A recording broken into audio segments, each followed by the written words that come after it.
Olá a todos, bom dia, espero que estejam todos bem. Rui Aspas, canal oficial Meeting Portugal aqui no YouTube. Este é o segundo vídeo relativo ao tema dos processos de recrutamento. No primeiro falámos, se bem se recordam, sobre a humanização que é preciso dar aos processos de recrutamento, mas também ao facto de muitas empresas, em tempos de crise, revelarem as suas fragilidades, sejam elas de trabalho temporário ou não, e colocar a nu todos os seus defeitos, fragilidades relativamente aos processos de recrutamento que até então utilizavam. Todos nós sabemos que o recrutamento em Portugal que é diferente da seleção, mas isto fica para outro vídeo. No outro vídeo irei abordar a questão dos tipos de recrutamento que existem, bem como a diferença entre recrutamento e seleção. Neste caso aqui em concreto diz respeito aos processos de recrutamento, e se verificarmos que de facto os anúncios de uma maneira geral estão padronizados, é tipo um copy-paste de empresa para empresa, a verdade também é que os próprios processos de recrutamento ainda assentam quase exclusivamente no envio de currículos vitae por e-mail. Ora, sabendo nós que as empresas, um dos principais objetivos das empresas de recrutamento ou do recrutador a triagem de candidatos a eliminar para depois ficar com o lote para avançar para as outras fases, a verdade é que as empresas não souberam ainda adaptar o seu modelo de recrutamento aos tempos atuais. E aos tempos atuais é utilizar os recursos que nós temos ao nosso dispor para conhecer melhor os candidatos. Entre elas, as novas tecnologias, como já foi abordado na primeira parte deste vídeo, mas também o facto de as empresas, os recrutadores, terem que possuir a capacidade de ver para além do que está no CV. Ou seja, se fizerem uma linguagem mais coloquial, mais corrente, perceberem as competências que o candidato tem e no final fazer um agregador das competências dos diferentes percursos que o candidato teve e juntar essas competências, e é como se tivesse ali um candidato novo que está a concorrer pela primeira vez para aquela função. E aí ficamos com as competências que são necessárias enquadrar para aquela função. Os processos de recrutamento em Portugal têm que forçosamente dar uma reviravolta. Isto porque o que se tem vindo a assistir, ou que se tinha vindo a assistir e continua-se a assistir, é que para além de existirem anúncios de trabalho muito padronizados, assentes muitas vezes em requisitos um bocado demodé, ou então vão ao cúmulo de exagerar nos requisitos pretendidos.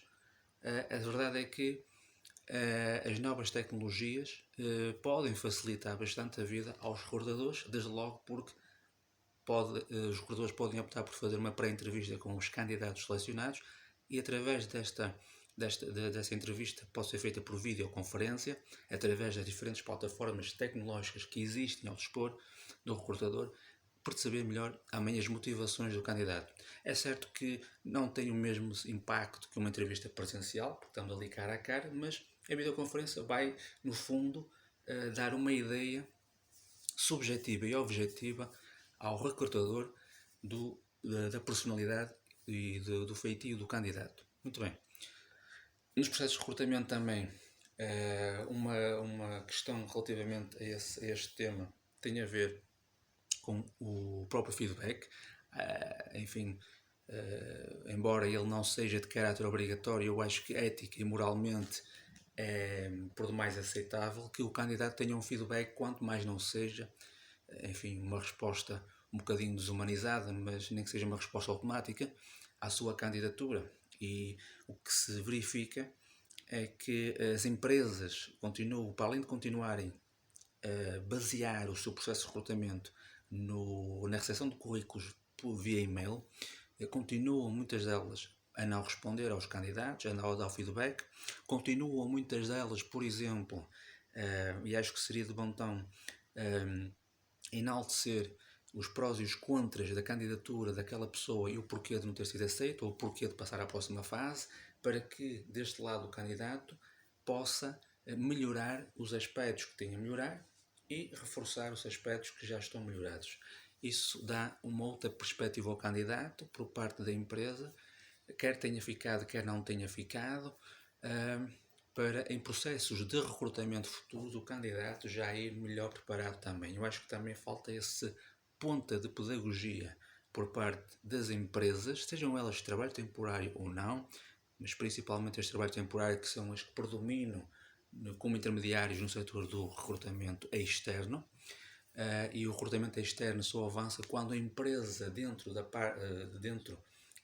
da sua organização, do seu seio, não encontra o candidato de entre todos aqueles que possui lá dentro com as competências necessárias e adequadas àquela função. Pode haver uma função específica e em qualquer departamento da organização, no recrutamento interno, não há um candidato com estas características, então é que a empresa avança para recrutamento externo, muitas vezes recrutando diretamente no mercado ou então subcontratando uma empresa de trabalho temporário. Os processos de recrutamento, já todos concordamos, e volto a reforçar que em Portugal têm que caminhar para outro patamar. Mais nesta crise ficaram à vista as fragilidades com que as empresas se vêm debatendo na parte do recrutamento. Humanizar também o processo, e volto a reforçar aquilo que foi abordado na primeira parte deste tema, na primeira parte do vídeo, relativo aos processos de recrutamento.